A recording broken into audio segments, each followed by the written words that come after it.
Part 2. You will hear an archaeologist, who is part of a community project to excavate an ancient village, talking to members of the public who are visiting the site. First, you have some time to look at questions 11 to 16.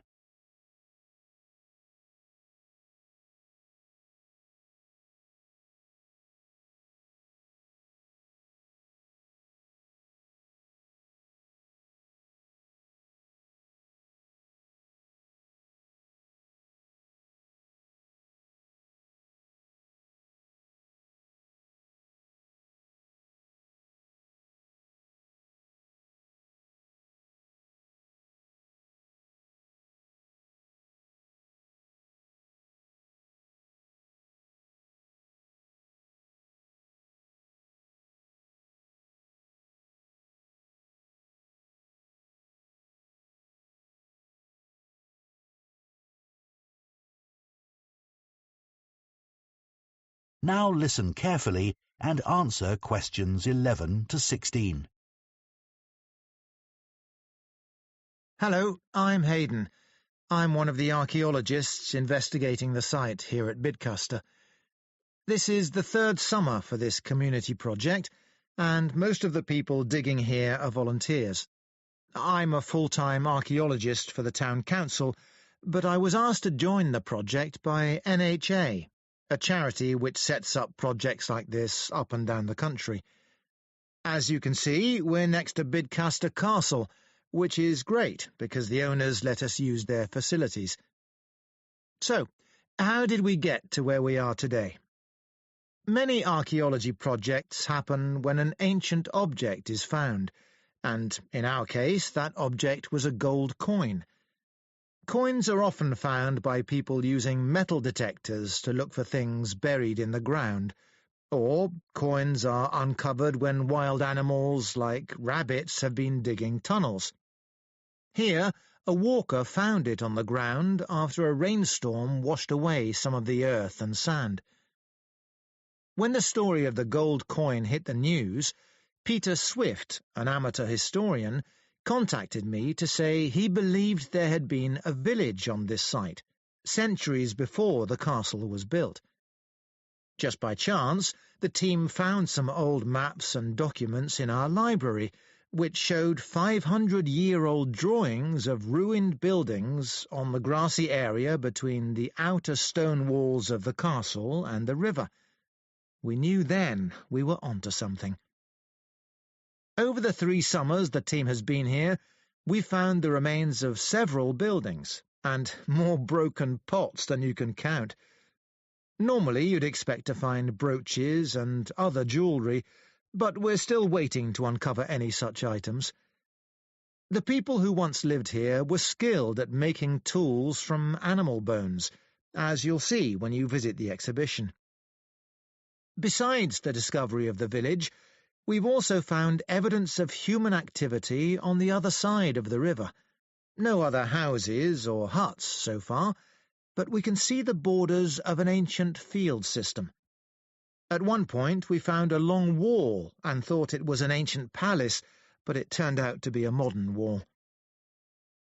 This summer's work will end soon, but we'll be back next summer. In the meantime, we're putting on a series of guided tours for school groups this autumn. Oh, and maybe you saw the TV documentary about our project. That suggested the objects we've found are going to the town's museum, but we don't know that for sure yet. Before you hear the rest of the talk, you have some time to look at questions 17 to 20.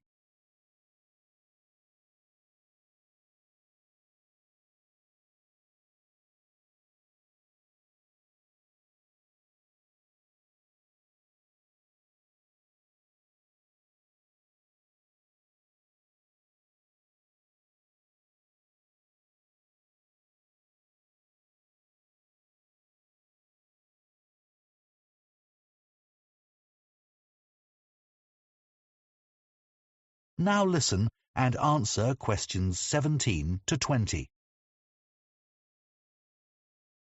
When you enter the site, please make sure you keep to the paths at all times. There are a few other things, the highlights of the site, if you like, that I want to mention. Take a look at the map. Our present location is marked at the bottom. This year, we've identified the foundations of an ancient bridge. And it's really exciting today because a team of divers are in the river searching for lost objects.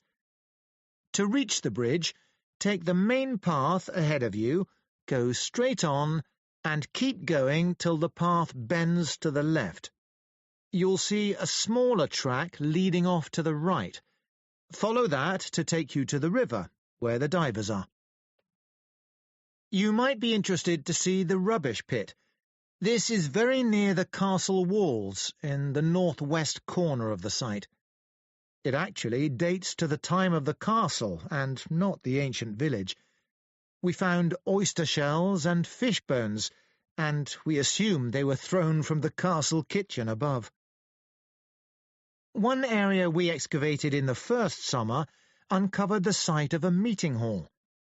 We knew it was an important building because it had 2 rows of post holes, deep enough to support a large roof. It's the largest structure in the central area of the site, next to the current excavation area. Last year we discovered a fish pond in the ancient village. Normally these were beside a river. The pond here is further away, but it's possible the river has moved slightly.